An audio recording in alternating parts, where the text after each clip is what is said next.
Juan Bosch es licenciado en Economía de la Universidad de Buenos Aires, tiene una maestría en Administración de Empresas, un MBA en la Escuela de Negocios de Harvard, es director independiente de empresas de gestión patrimonial y si bien fue habitual columnista en medios de comunicación masiva sobre mercado de capitales, hoy prefiere enfocarse en el estudio intensivo de la macroeconomía mundial. Así que bueno, Graciela, te dejo la presentación del panel. Bueno, buenos días. Muchas gracias por acompañarnos y bienvenidos Juan y Enrique. Bueno, Juan es un viejo conocido de Las Camelias que vino de la mano de Enrique. Voy a hacer una presentación dual. Acá, Enrique, casi te diría que son 30 años que nos conocemos, porque desde el año 1997 y Juan y Enrique están 22 años trabajando juntos. Enrique, alias Quique, es el que lo convenció a Juan a que venga a conocernos, porque Juan es un apasionado de las economías regionales, así que bueno, le dio el empujoncito, vino y hace desde el 2003 que está Juan acompañándonos en todo lo que se refiere a las inversiones financieras que hacemos desde Las Camelias, pero también nos acompaña en la parte familiar. Es un gusto de tantos años trabajar acá, pero como Quique sabe más de la historia, lo voy a dejar en manos de Quique que cuente un poco cómo es nuestra relación. Muchísimas gracias por estar acá. Muchísimas gracias. Gracias. Todo para vos. Enrique es un apasionado del fútbol, 55 años casado con 2 hijos y que vive en Tigre. Impecable, ¿eh? Qué memoria, impecable. Bueno, me siento. Muchas gracias, Graciela. En el año 1997 yo trabajaba en un banco en el microcentro y uno de los integrantes de la familia Marceau nos vino a visitar, nos trajo los balances de Las Camelias en aquel momento y nos preguntó a mi jefe y a mí si nos interesaba financiar algún proyecto de inversión de los múltiples que tenía Las Camelias en aquel momento. Miramos los balances, nos sorprendió una pyme del interior que facturaba bien, era rentable, ya en ese momento exportaba a varios mercados y decidimos que los queríamos acompañar en algún proyecto de inversión. Yo en aquel momento tenía 26 años, era bastante inquieto, bastante curioso, y le pregunté si los podíamos ir a visitar. Me dijeron, subite al auto y venite, te esperamos en San José. Con lo cual me vine para acá, y me acuerdo que en el viaje pensaba, ¿con qué me voy a encontrar? Una pyme muy manual, rudimentaria, con pocos procesos. Y el primer vínculo fue con la planta de faenamiento. Me acuerdo que me pusieron el mameluco blanco y cuando entré no lo podía creer. Era un proceso totalmente automatizado. Ya en aquel momento Raúl faenaban 6.000 pollos por hora, nada manual. Con lo cual dije, qué bueno que no me quedé con lo que te muestra un balance tan frío y decidí venir acá a ver un poco qué es lo que hacen. Esa noche nos quedamos a dormir y conocimos al resto de la familia. La conocimos a Graciela, a Raúl, a Carlos, y eso fue todavía mejor que el balance, porque nos dimos cuenta de la pasión con la que nos querían contar de lo que hacían, de los proyectos que tenían, y dije, qué bueno. Entonces desde hace 29 años, cada vez que me quiero descontaminar un poquito de Buenos Aires, me subo al auto y me vengo a verlos. Graciela dijo que nosotros somos asesores financieros con Juan. Yo prefiero decir que somos amigos y que juntos tratamos de pensar cómo sortear los desafíos que este mundo nos trae, las guerras que hay, las trabas arancelarias, los cepos y demás. Y somos amigos, y yo acá me he quedado a dormir en casa de Graciela y de Mario, me han recibido con unas mollejas riquísimas, me han despertado con un desayuno, un juguito de naranja exprimido, hemos coincidido en vacaciones, hemos tocado la guitarra, hemos jugado a las cartas, nos hemos tomado un fernet, hemos coincidido en recitales. Y la verdad que lo que quiero es primero agradecerles la confianza que tuvieron hace 29 años en abrirnos las puertas de Las Camelias, felicitarlos por estos caminos a los 90 y muy contento de ser parte hace 29 años, alentarlos a seguir emprendiendo y a seguir invirtiendo en un país tan complicado como este. La verdad que yo los admiro. Y para cerrar, volver a felicitarlos, porque cuando yo vine hace 29 años, además de ellos, me encontré con gente como Daniel Godén, como Carlitos Vallejos, como Daniel Canelotti, y hoy sigo viniendo y siguen estando. Y creo que ese es el mayor logro que ustedes tienen. Habla muy bien de ustedes como empresarios, pero habla muy bien de ustedes como personas. Generar buen clima de trabajo, sentido de pertenencia, que la gente quiera trabajar en las camelias, me parece que es el mayor activo que tienen y es por lo que los quiero felicitar. Muchas gracias. Le doy la palabra a Juan.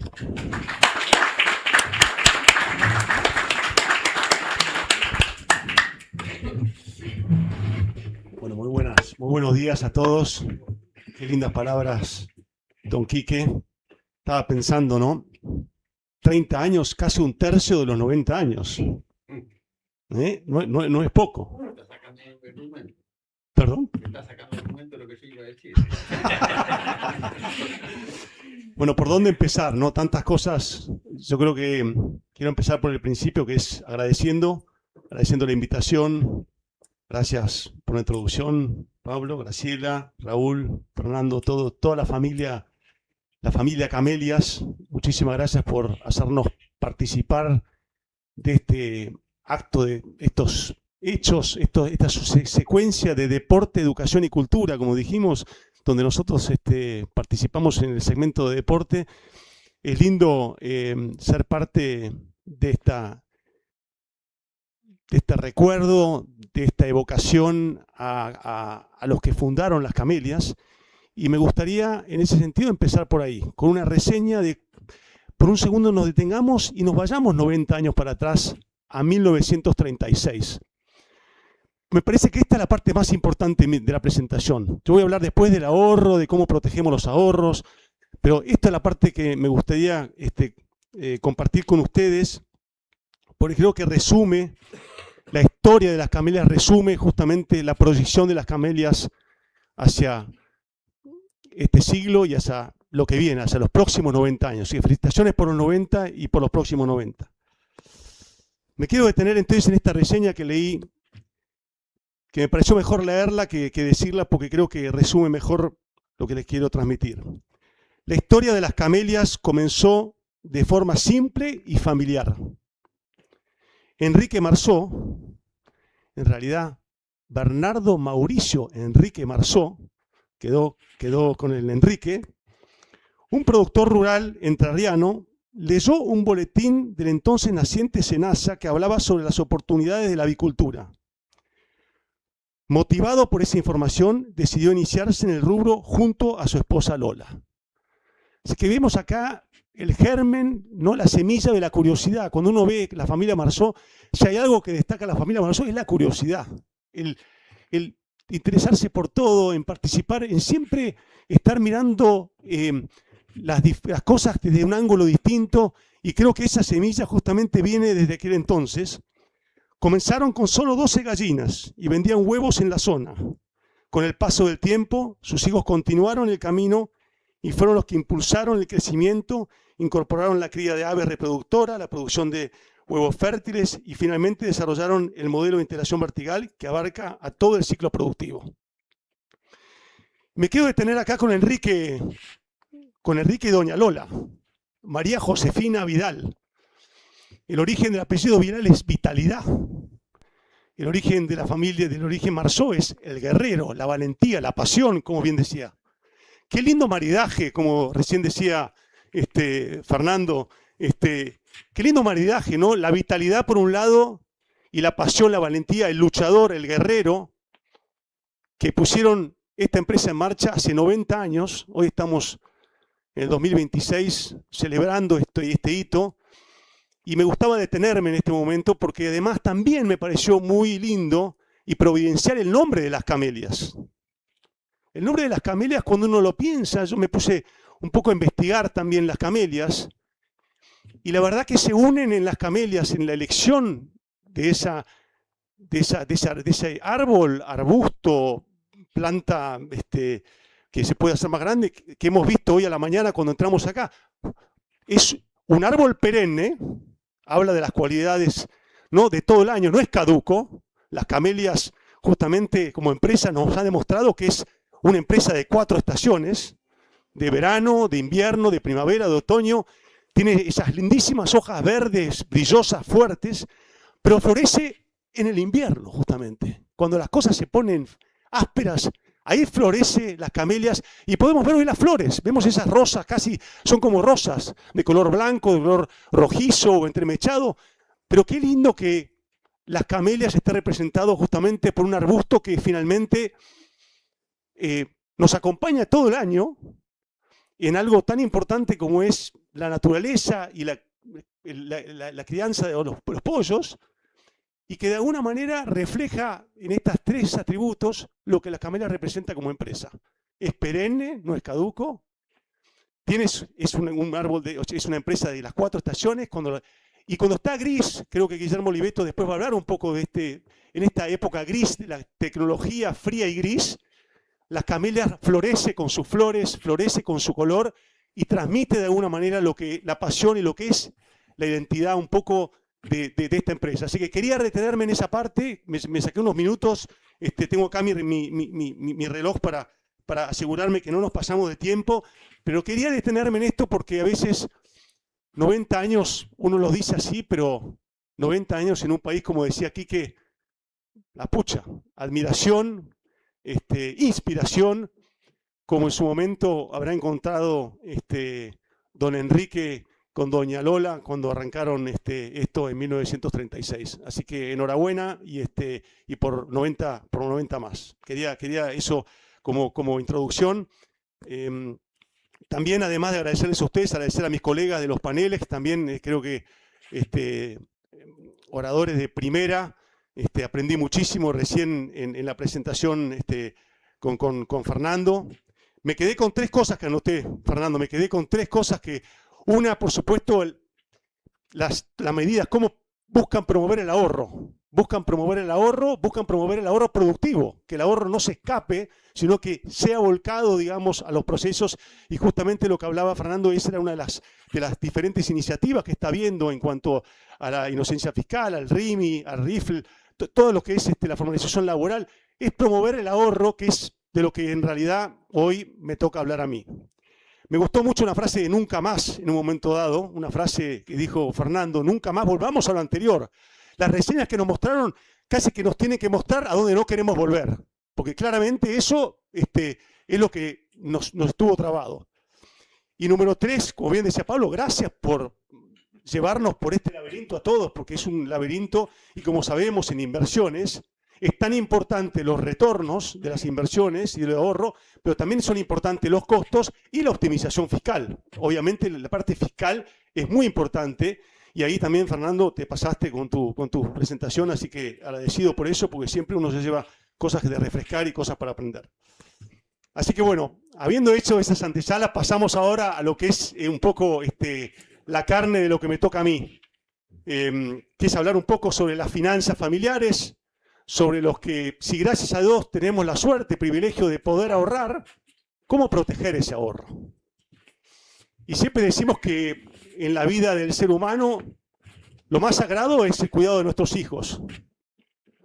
Y después, junto con el cuidado de nuestros hijos, viene justamente el cuidado de los ahorros, ¿no? Son como temas muy fundamentales, muy delicados, muy sensibles, que afectan a la psicología, afectan en muchísimos aspectos. Con lo cual uno, cuando habla de inversiones, no solamente está hablando del ahorro, sino está hablando justamente de la situación personal, la situación familiar de la persona que en ese momento está tomando las decisiones sobre algo tan delicado y tan importante como es buscar justamente preservar el patrimonio familiar. Así que me tomé la libertad, Raúl y Graciela, de hacer esto partiendo con una hoja de ruta, que es la hoja de ruta con la que partimos cuando hablamos con la familia, cuando hablamos con la empresa sobre cómo abordar el tema de las inversiones, el tema del ahorro, tanto de la empresa como también, digamos, del ahorro de la familia. Y ahí es una presentación que en realidad está de moda hoy ponerle letras a las cosas, ¿no? Uno dice, bueno, recuperación en B corta, recuperación en K, recuperación en W. Yo, para que se queden, a mí lo que me gustaría transmitirles hoy es que se queden con la letra D. Me dicen, bueno, ¿de qué habló Juan cuando vino? Bueno, nos quedó muy, muy firme la letra D, porque la D es una letra con la cual empiezan muchos de los fenómenos que estamos viendo a nivel global, de lo que está ocurriendo a nivel global. También me gustaría que nos quedemos con 5 ideas principales. 5 ideas principales.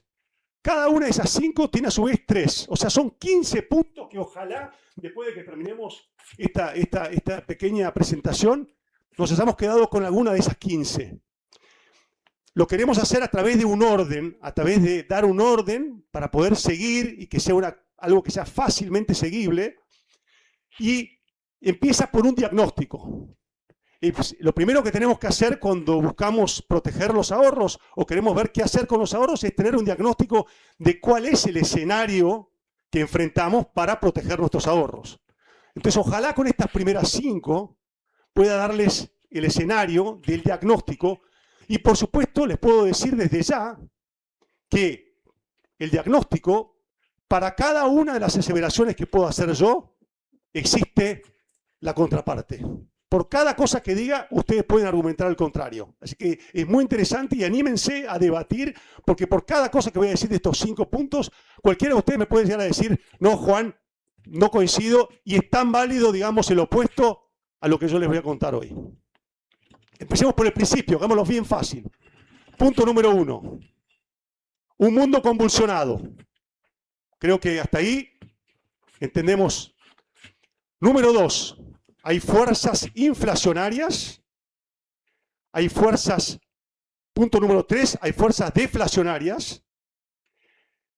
La clave de cómo hacemos nuestra construcción de portafolio depende de la pulseada entre las fuerzas inflacionarias y las fuerzas deflacionarias. Así, esa es la manera en la cual empezamos a construir el portafolio. Y como último punto, punto número 5, Argentina tiene una oportunidad. Recordemos entonces los 5 puntos. Mundo convulsionado, fuerzas inflacionarias, fuerzas deflacionarias. La pulseada entre estas fuerzas inflacionarias y deflacionarias determina y es la clave para proteger nuestros ahorros. Y Argentina tiene una oportunidad. Así que eso es un poco, esos son los 5 puntos. Y ahora podemos hablar sobre estos 5 puntos. Se van a entrelazar, se van a tocar entre sí, pero son importantes y quizás como una ayuda para todos. Estamos hablando del mundo, pero el mundo hoy está más argentino que nunca. Hemos logrado exportar la argentinización al mundo.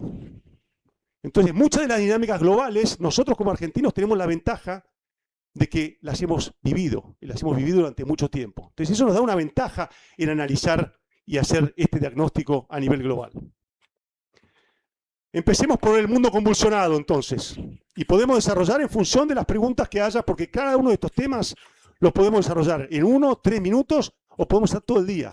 Y acá es importante el orden, porque no tenemos todo el día. Y lo más importante es transmitirles a ustedes cuáles son las herramientas con las cuales analizamos nosotros y monitoreamos de manera continua, porque vivimos en un mundo muy dinámico. Y de esa manera poder ir ajustando y adaptándonos. Porque en inversiones hay algo muy importante. Nosotros no tenemos, nadie tiene la capacidad de prever el futuro. No sabemos qué va a pasar. Lo que sí podemos hacer es adaptarnos a eso. Y si nosotros todos tenemos esa conciencia de adaptarnos, ya estamos 80% por arriba del promedio. Adaptarnos a lo que está ocurriendo. Para adaptarnos a lo que está ocurriendo tenemos que tener un buen diagnóstico. Y tenemos que ver que si cambian las variables, ajustar ese diagnóstico para adaptarlo y, en consecuencia, adaptar también la manera de proteger nuestros ahorros. ¿Ok? Hasta acá estamos, vamos. Entonces, vamos a ir entonces por la primera, que es un mundo convulsionado. Dijimos que por cada punto íbamos a hacer 3 puntos, subpuntos. ¿No? Son 5 puntos y cada uno va a tener 3.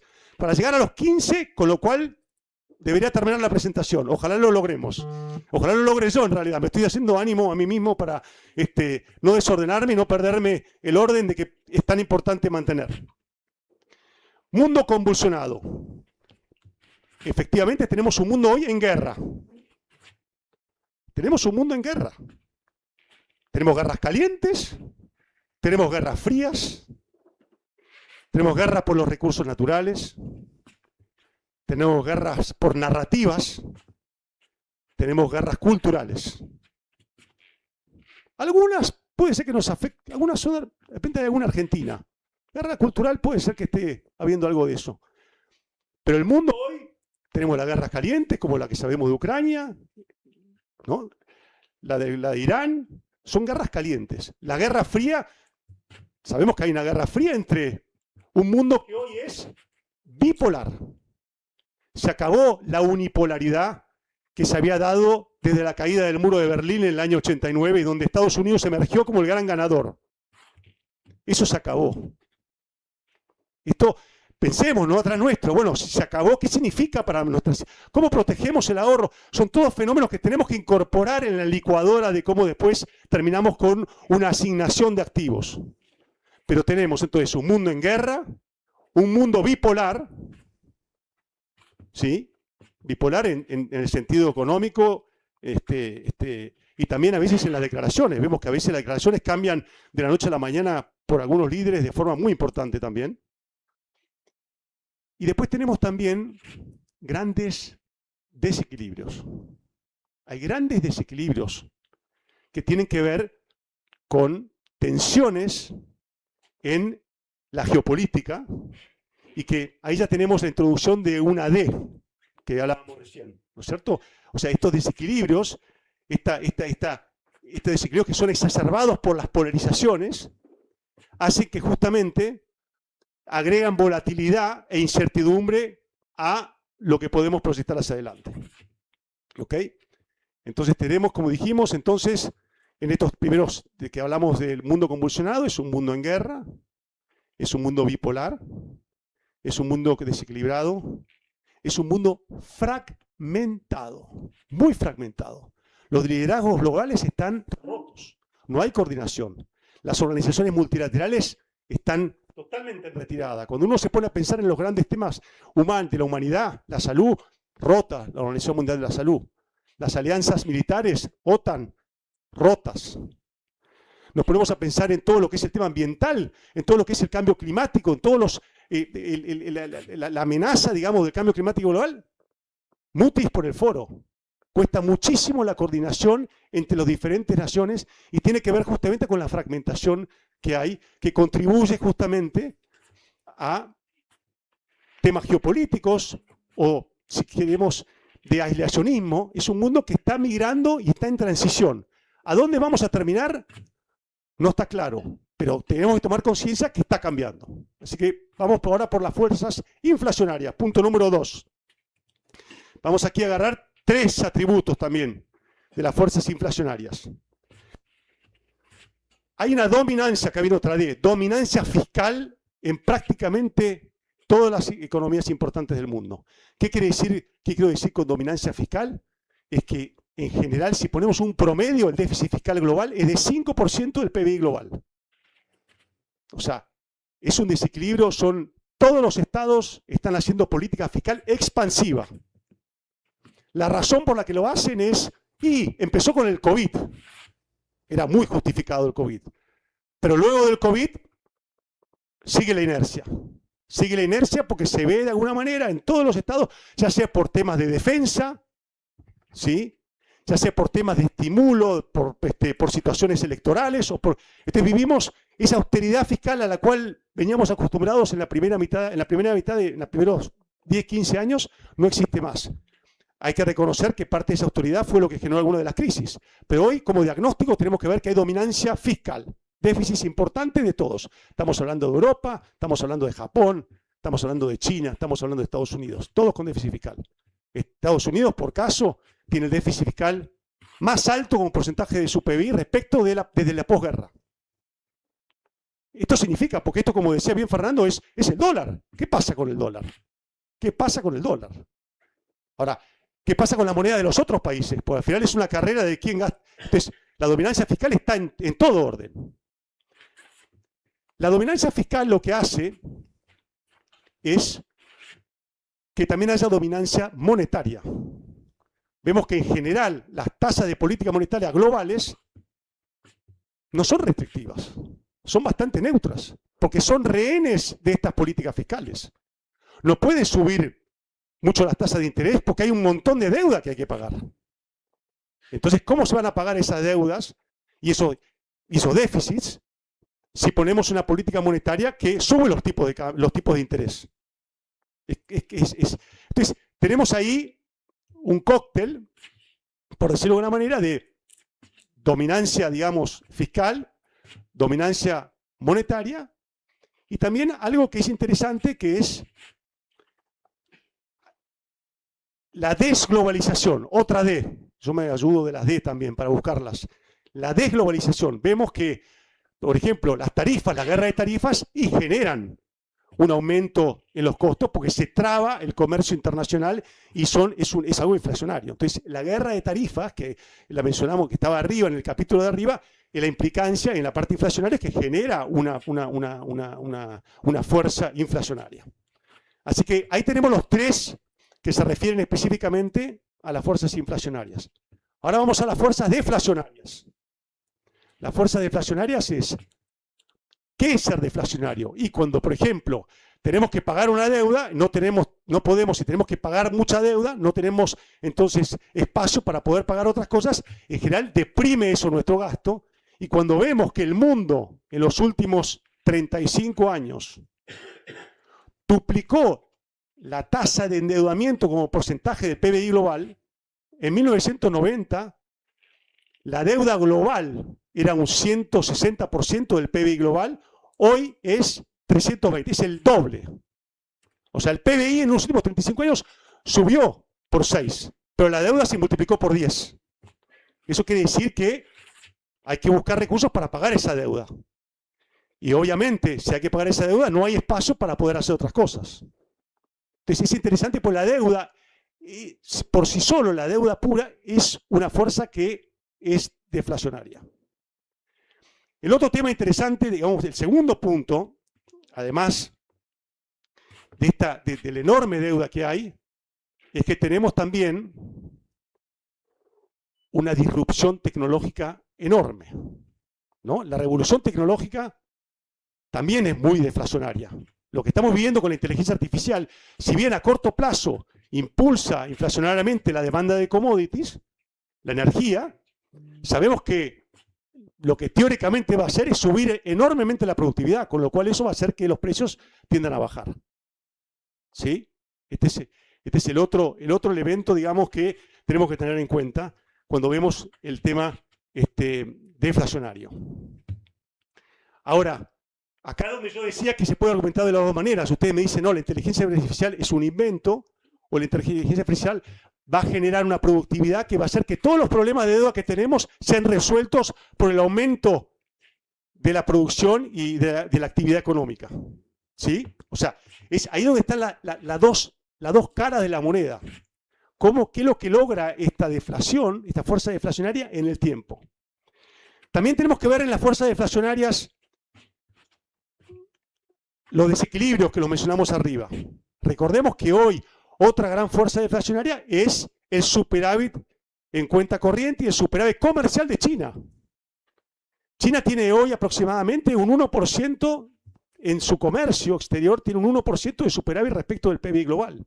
Eso se tiene que reciclar en momentos donde no lo puede reciclar hacia Estados Unidos y está buscando a través del BRI, a través de la expansión de inversión extranjera directa, que es la franja y el cinturón, Belt and Road Initiative, el BRI, busca justamente inversiones extranjeras directas en otros países que no sean Estados Unidos. Así que esto es un fenómeno que está en movimiento, donde China tiene que, al no lograr exportar a través de las tarifas como lograba exportarla antes, tiene que ver dónde su superávit se va colocando en el resto del mundo, porque China ahorra el 45% de su PBI. Lo más fácil sería que China empezara a consumir más, que revalorizara su moneda y empezara a consumir más para ir bajando esos excedentes enormes que tiene de ahorro y de inversión, que de alguna manera por la economía propia tienen que trasladarse hacia el resto del mundo.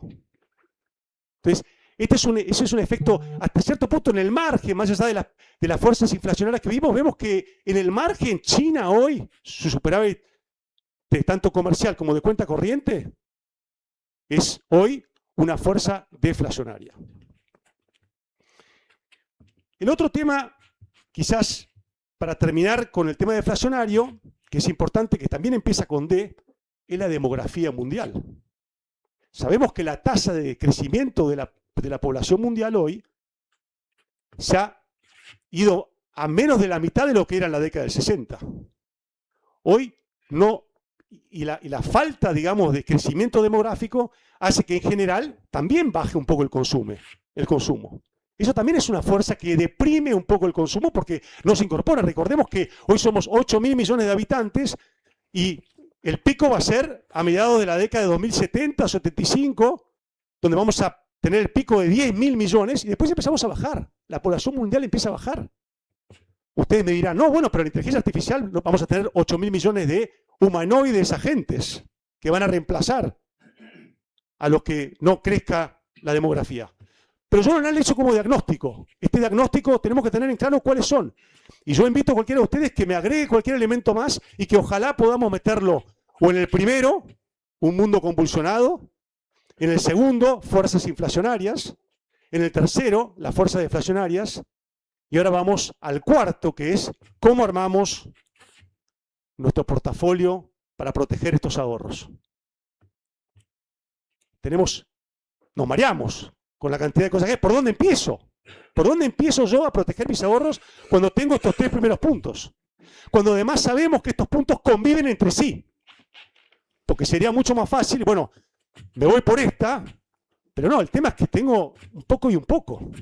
En algunos aspectos, la inteligencia artificial está generando presiones de demanda muy importantes. De hecho, vimos en los resultados de inflación que salieron hace 2 días, vemos que el rubro que más aumentó en precio fue la tecnología de información, todo lo que tenga que ver con tecnología. Se suponía que bajaban los precios, pero está la demanda puntual por lo que es la inversión enorme. Estados Unidos está invirtiendo en inteligencia artificial, la inversión global está aumentando casi un 28% solamente concentrado en un sector. Entonces lo que vemos es prácticamente 2 puntos del PIB americano se están metiendo en inteligencia artificial, en todo lo que tenga que ver con inteligencia artificial, pues todo, es data centers, es chips, es 3D, es robótica, es automatización, todo es inteligencia artificial. Pero vemos que en el corto plazo, si bien el resultado va a ser deflacionario, en el corto plazo tenemos una fuerza de corto plazo que nos tira algunos precios para arriba. Vamos al cuarto entonces, y ojalá podamos desarrollar algunos de los puntos que van quedando en el tintero, porque no hay tiempo para todos. Pero el cuarto es, bueno, ¿cómo armamos? Y tenemos que ver, entonces, bueno, nosotros nos dijeron, mira, lo más fácil para el ahorro es diversificar. ¿Viste? Estamos en las camelias, ¿viste? No poner todos los huevos en la misma canasta. Busquemos diferentes canastas para poner los huevos.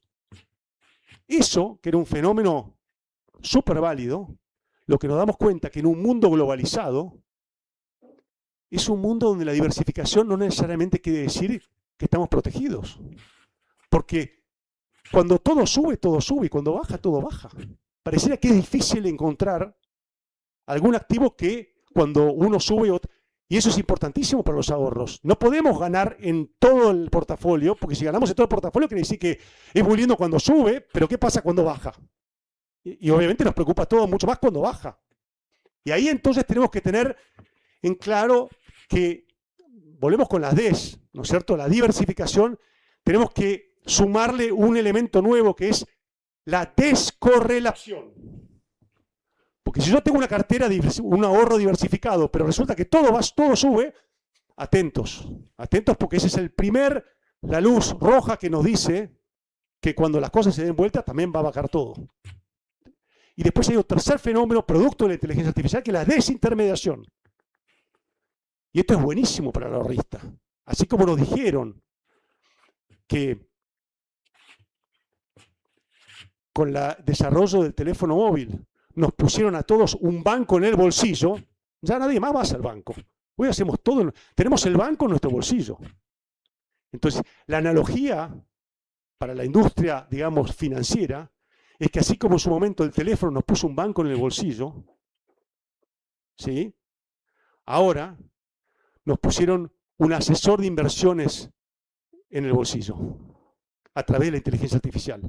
Cualquiera de ustedes, de las cosas que yo estoy diciendo, las buscan en un segundo en inteligencia artificial, en ChatGPT, en Grok, en la que quieran encontrar, y ahí está, en Claude. Entonces, los datos están y las herramientas están para que cada uno se empodere y pueda hacer su propia decisión y alocación de inversiones. Hay una desintermediación feroz en la industria. La industria está en un enorme momento de transformación justamente por estas capacidades que se agregan y que nos hace tener que entonces ver cuál es el próximo paso. El próximo paso tiene que ver no solamente con el conocimiento de los temas, de los datos que están, no solamente con la experiencia, sino con el criterio para poder manejarlos y con la creatividad para saber que la historia se rima, pero nunca se repite. Así que esos son los tres. Estos tres eran fáciles, porque los tres eran con D, ¿no? Tenemos entonces la diversificación, la descorrelación, y la tercera, desintermediación. Bien, la desintermediación. Esas son las tres Ds. Así que llegamos entonces a quinto punto. Ya hicimos, ¿no? Los primeros 4 eran 3 por punto, tenemos 12 puntos, podemos desarrollarlos en las preguntas, por supuesto, esa es la idea. Y vamos al quinto, que al final es un poco el que ya Fernando nos hizo una introducción. Argentina tiene una oportunidad. ¿Cuál es la oportunidad de Argentina? Latinoamérica tiene una oportunidad.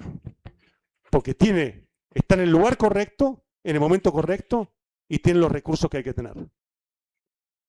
Ahora, ¿qué hacemos nosotros? Por suerte viene el profe de Pablo y nos va a contar esa parte. Por suerte ahora vamos a tenerlo a Guillermo Oliveto, que también nos va a contar esa parte. Pero es notable cómo por primera vez en muchos años tenemos una oportunidad inigualable, dada la situación particular en la cual se encuentra Argentina, dado el intento de normalización que está buscando Argentina. Si miramos la foto de Argentina, la foto es mucho más sana que cualquiera de los indicadores macroeconómicos que podemos ver en el resto del mundo.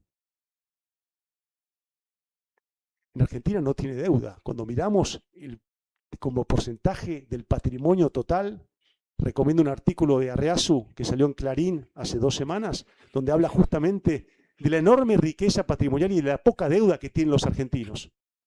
Como porcentaje de PBI, como porcentaje de...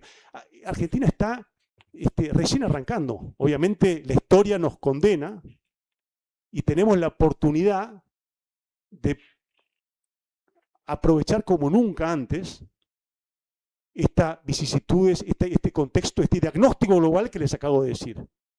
Ahora, ¿cómo lo hacemos? Ahí está el desafío. Porque la inteligencia artificial nos dice todo. Ahora, después hay que adoptarlo y hay que hacerlo. Y es difícil. Porque en una economía en transición hay ganadores y perdedores. Una economía que se vuelve a ordenar, hay ganadores y perdedores. Es permanente, es temporal. Lo mismo que está ocurriendo en el resto del mundo. En el resto del mundo también está pasando esto. Tenemos ganadores y perdedores. ¿Y cómo se va ajustando una economía cuando tenemos que abrazar lo nuevo, que no termina de arrancar, pero no podemos dejar de hacer lo viejo, que es lo que está terminando? En ese mar de fuerzas, ¿cómo asignamos nuestros ahorros? Es el desafío que hoy enfrentamos en el trabajo que hacemos con Enrique, y que agradecido de haber podido acompañar durante tanto tiempo y ojalá por muchos años más. Quiero terminar acá. Estamos pasaditos por 3 minutos. Ojalá tengamos un poquito... Empezamos, en realidad no sé si están atrasados porque empezamos ahí un poquito, pero bueno, si hay alguna pregunta, encantados para abrir el foro, para cualquier otra cosa que podamos profundizar. Obviamente estos son temas que se pueden desarrollar con bastante más tiempo. Gracias, Muchas Juan. gracias. Gracias, Juan. Podés sentarte si puedes.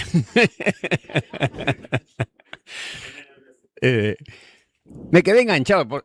Tocaste muchos temas. Me quedé enganchado con uno, digamos. Me acordé de Madoff, digamos. Todas estas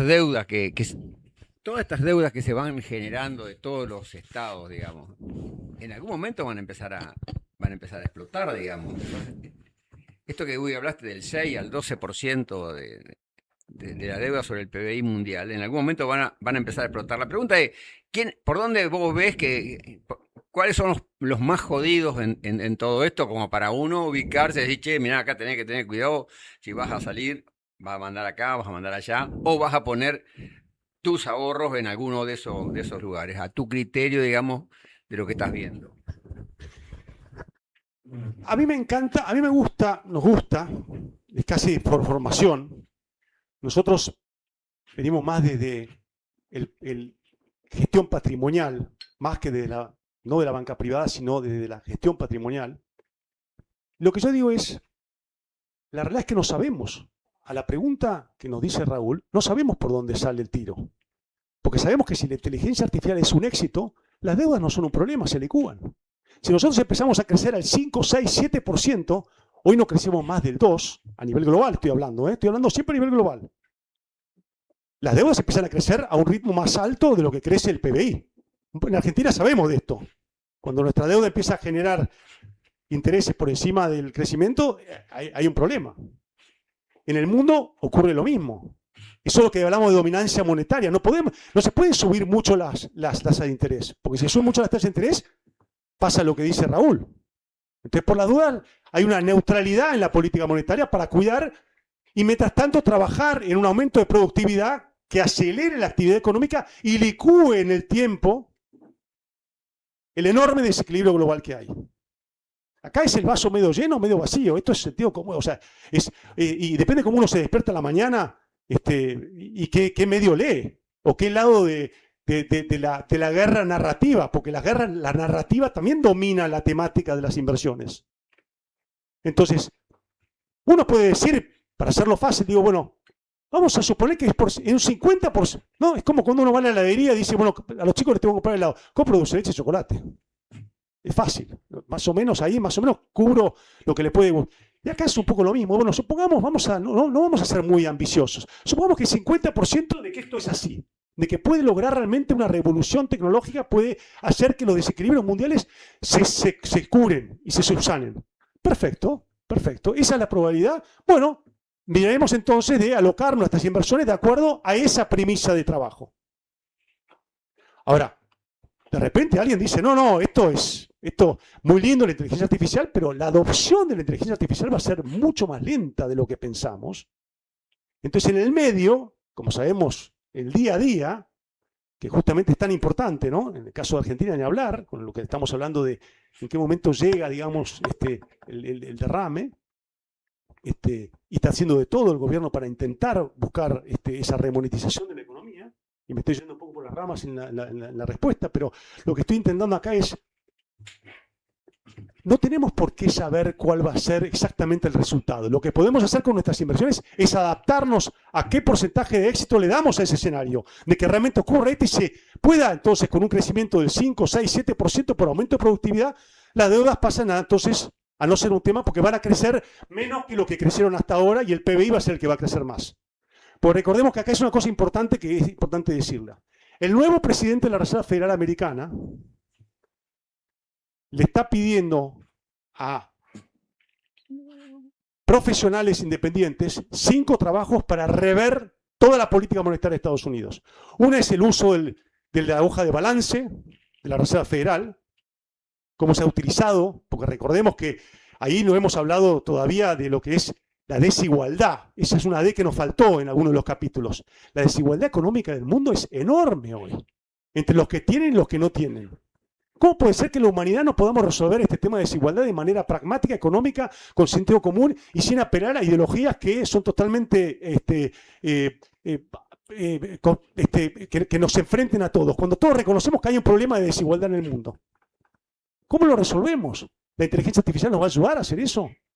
Pero la expansión monetaria, entre otras cosas, generó mucha desigualdad, porque está claro que los activos y los ahorros van a los que pueden ahorrar. Pero recordemos que hay una mayoría en el mundo que no tiene el privilegio de poder ahorrar. ¿Cómo protegemos a esa parte? Y acá nos tenemos que dejar un poco de ideología y tenemos que ver un poco cuál es el pragmatismo para poder hacerlo. Ese es uno que está pidiendo. Lo van a presentar los resultados en enero. El segundo son los datos. La economía hoy mide bien. En Argentina tenemos un poquito de esa discusión. ¿Cuáles son los datos? Cuando cambian las costumbres, cuando cambian las modalidades. Si comercio electrónico o comercio físico, por dónde se vende, o si el Rappi, o si el restaurante tiene menos mesas ocupadas, pero resulta que por atrás hay 800 motos de Rappi que se llevan la comida.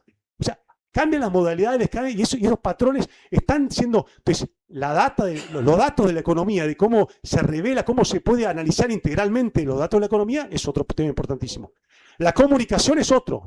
Hasta ahora veníamos con una comunicación donde nos llamaban como prácticamente como chicos al colegio, nos decían qué es lo que iba a hacer absolutamente todo, y la Reserva Federal dice, ¿es esa la mejor comunicación que puedo hacer? Porque si hago esa comunicación, entonces también quizás se está promoviendo un mayor riesgo por parte de los agentes porque creen que tienen sus espaldas cubiertas por la previsibilidad con la cual se hace la política monetaria. El tema de comunicación importante. El otro tema finalmente es el tema de la inflación en sí. ¿Cuál es el índice de inflación? Uno se fija, ¿cómo se ve la inflación? Hay para todos los gustos, hay para todas las narrativas. Si somos pro la autoridad de turno, vamos a encontrar en los números, es como decía algunos famosos, en los números uno los puede torturar hasta que nos den lo que queramos que digan. Es una especialidad del métier, es una especialidad de todos. Cada uno se agarra del número que prefiere tener. Como tenemos confirmación de sesgo y las redes sociales aumentan eso, entonces, ¿qué agarramos cuando medimos inflación? Tenemos que agarrar, o sea, ¿cuál es el dato exacto? ¿Cuál es el verdadero? Ese es el cuarto. Y finalmente también el análisis de la productividad.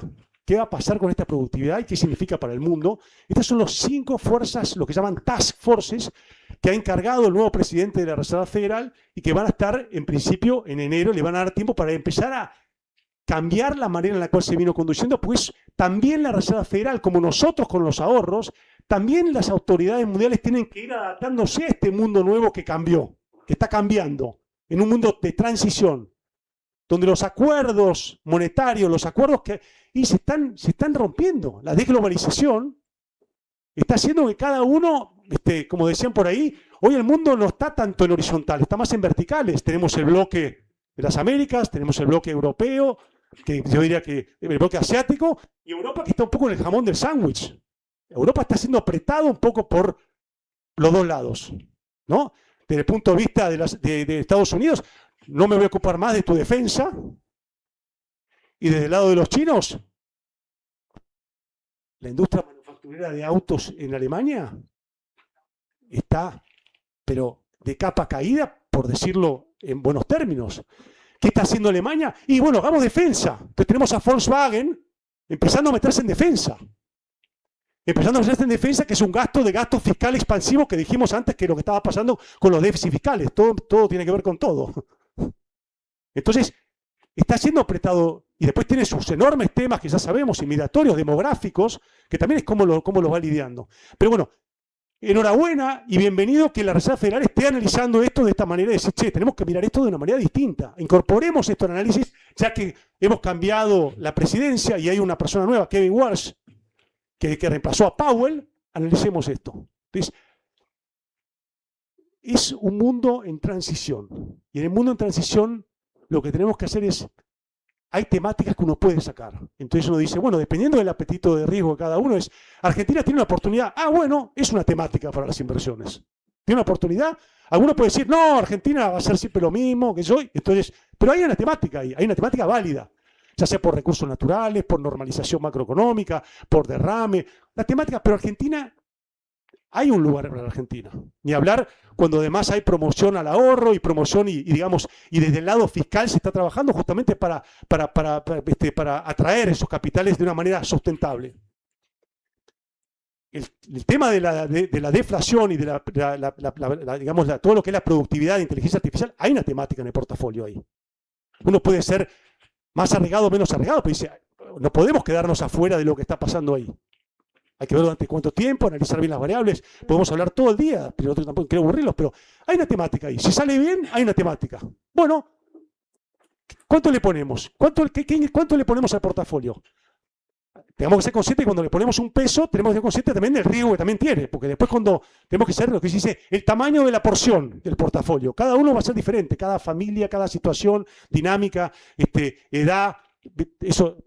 Y después el tema inflacionario, tenemos que protegernos, porque como bien dijo Fernando, el dólar está perdiendo en el mundo, porque la realidad es que no nos damos cuenta, porque como todas las monedas están haciendo lo mismo por este enorme déficit, entonces nos queda claro que contra las otras monedas No se está devaluando, pero sabemos que en realidad lo está haciendo. Y por eso la parte de activos reales, uno dice, epa, tengo que mirar el activo real, porque el activo real me protege a mí de lo que puede ser un evento inflacionario. Ahora, tanto en activo real para que después venga la deflación y de repente todo no la puedo hacer. Bueno, hablemos de las porciones. Yo con 61 años ya no me puedo comer 6 milanesas.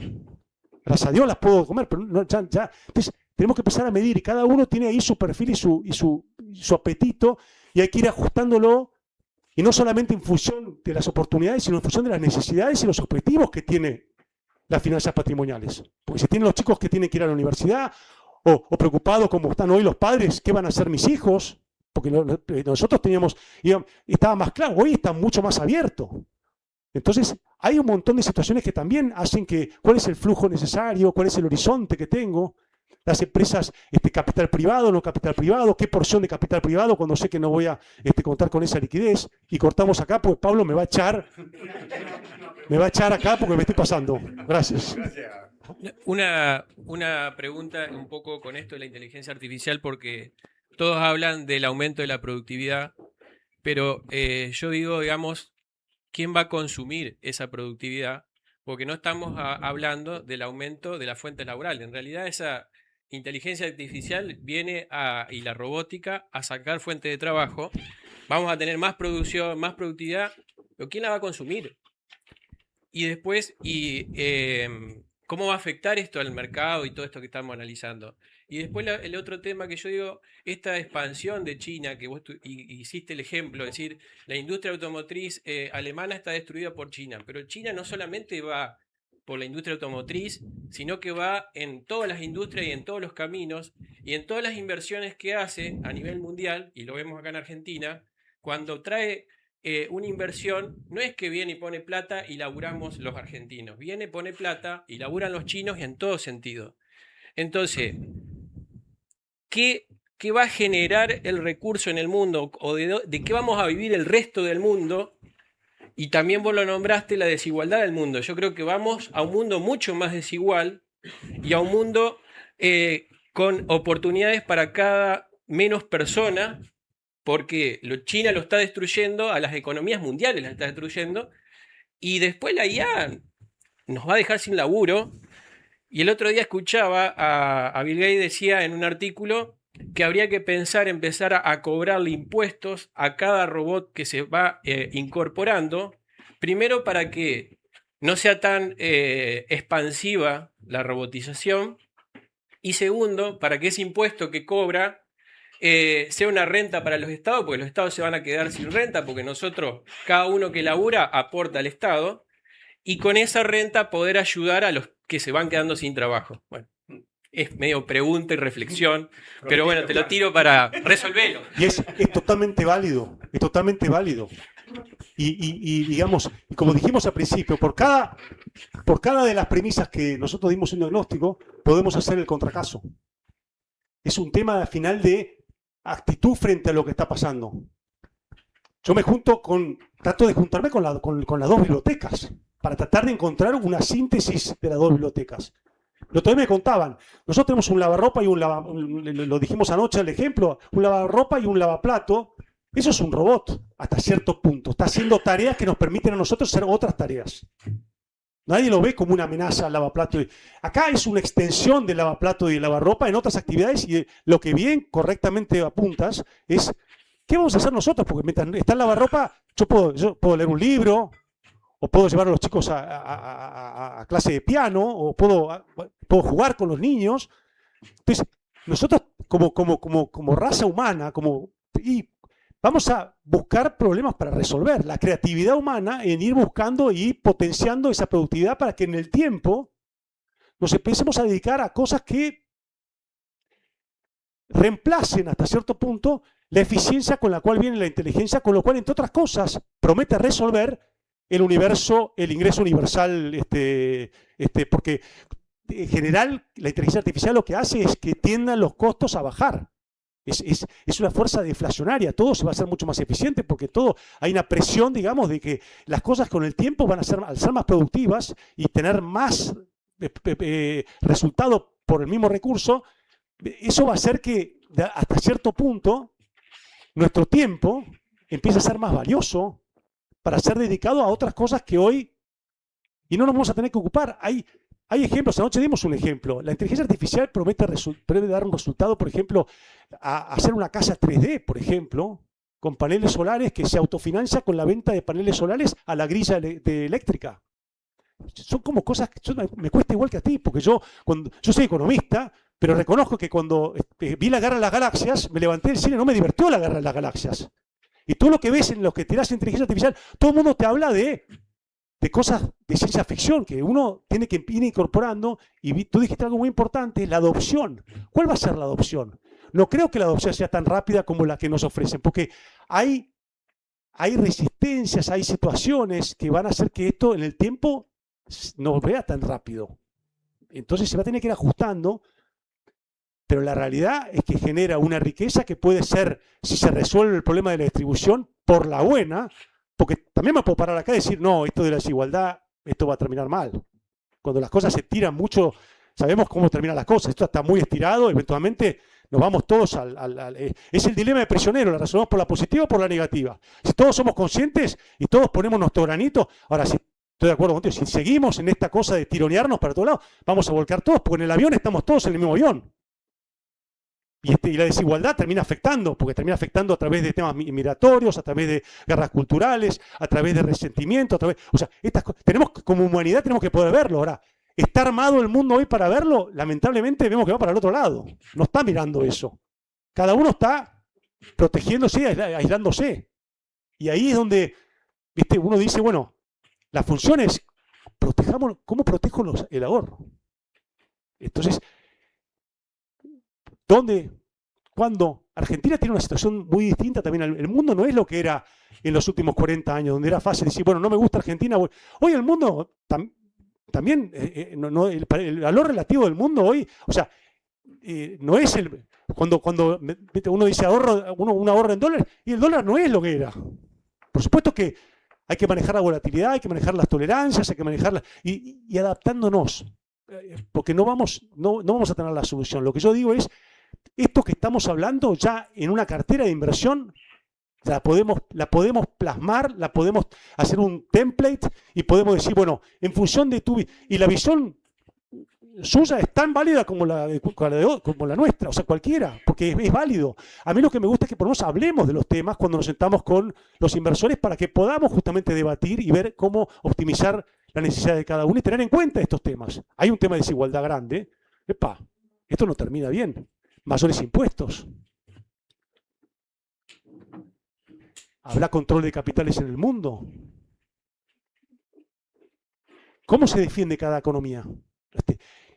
¿China va a permitir que el consumo aumente su propia economía para reciclar parte de la inversión excesiva durante todos estos años?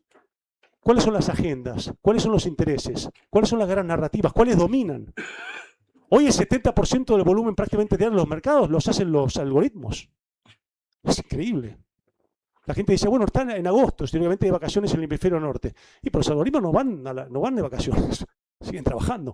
Esto es una concepción que, para los más grandes, es casi como que digo, es mucho más fácil para de repente un chico entender esto que para los que estamos formados en una matriz que venimos formados de otra manera. Esa plasticidad mental que no tenemos que perder y que, para terminar lo veo en las familias todos los días. Cada charla con Raúl, cada charla con la familia debatimos esto. ¿Para dónde va la cosa? ¿Cuánto es el dólar marginal? El mundo está ayudando a los deudores, está ayudando a los ahorristas. ¿Qué está pasando con la gente desplazada? ¿Cómo le está llegando? ¿No le está llegando? Algunos países lo resuelven mejor. Nueva Zelanda, Australia. Otros están tratando de salvar la camisa, porque están siendo asediados. Cada país reacciona distinto, cada estilo de vida es distinto. El tema migratorio es un temón enorme, el tema de la migración, de no volverse un extremo en el tratamiento, sino entender las necesidades humanas y la dignidad humana por un lado, y entender que por otro lado no hay lugar para todos, o trabajo para todos por ahora, pero buscar los mecanismos. Yo creo que lo que nos falta hoy en esto de la fragmentación es que no tenemos como un rumbo. El liderazgo mundial está muy también fragmentado, es muy difícil. El liderazgo mundial está muy desafiado. La credibilidad está muy desafiada. Las instituciones están muy desafiadas. En general, entonces está muy tensionado todo. Entonces, en un momento dice, bueno, paremos la pelota porque no, acá si chocamos nos morimos todos. Es un poco todo esto, no hablamos casi nada del tema de la guerra, pero todo este tema del uranio enriquecido, el no uranio enriquecido, hay un montón de situaciones que uno dice, bueno, ¿cuáles son los intereses? ¿Qué está pasando detrás de Irán? ¿Qué está haciendo China con el tema de Irán? Porque la verdad es que el precio del petróleo, la realidad es que hoy el gran beneficiado del precio del petróleo es Estados Unidos, que exporta petróleo. O sea, mientras llega esta tensión, beneficia. Latinoamérica también se beneficia, pero después tienen los problemas de la inflación local. Entonces, cada cosa hay que meterla, digamos, en la licuadora y asignarle, digamos, un peso, la solución exacta de dónde va, y por eso hablo en términos de estos 4 puntos, porque no sabemos para dónde va. Lo que sabemos es que están en movimiento los 4 y tenemos que tenerlos, cuando pensamos en ahorros, tenemos que tenerlos pensados. En ahorro, en estrategia de empresa, en lo que hacen nuestros hijos, en lo que hacemos nosotros, pero eso es un poco dedicarnos el tiempo, y por más que nos cueste, por más que me cueste ir a ver la Guerra de las Galaxias, y tengo que ir a ver la Guerra de las Galaxias. ¿No? Cada uno tiene su preferencia, cada uno tiene su... y ahí combinar las dos cosas es lo más importante, y estar siempre arriba tratar de estar arriba de la ola y no muy adelante ni muy atrás, o porque la perdimos o porque nos tapó. Es exactamente eso. Es como, yo siempre decía, los surfistas al final están 4 horas y arriba de la tabla están, no sé, no más de un minuto, y uno 4 horas, y tienen que agarrar justo. Nosotros buscamos, esa es nuestra aspiración. Si lo logramos o no, Dios dirá, ojalá que sí. Por lo menos la pasión para intentar hacer es la que compartimos. La misma pasión que tienen las camelias en lo que hacen ellos, hacemos nosotros en lo que hacemos nosotros. Bien, gracias. Bien. Bueno, muchas gracias, Juan. Muchas gracias, Juan. La verdad, muy agradecido por todos los conceptos que compartiste y por la explicación de la planta, las camelias, que la verdad nunca había visto así. La había pensado así. Muchas gracias. La planta de camelia es la única que florece cuando las otras están todas dormidas. Exactamente. En el frío de Guillermo Oliveto, en el frío gris de invierno, estamos haciendo este evento en agosto con las flores, con todas las flores ahí para que podamos ver en el medio. Así que, mirá qué lindo para ver tu último artículo, Guillermo, que vimos en el diario. Bueno, gracias Juan. Ahora, como para dar un poquito de continuidad, vamos a tomar 15 minutos de receso. Tenemos un cafecito acá en el costado, están los baños a la derecha, y 15 minutos quiere decir que volvemos a las 11:10. Gracias. Muy bien.